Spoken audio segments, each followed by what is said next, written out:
growing up in a place like Barbados, there is an incredible work ethic and the spirit of the people. Every time I come home, I feel it, and it affects me.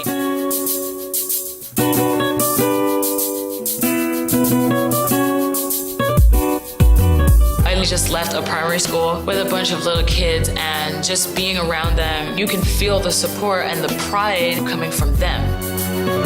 I find ways to take it with me. I'm very excited. A company like CAT has provided me with this opportunity to be able to share my passion and pass it on to the next generation of Earth Movers.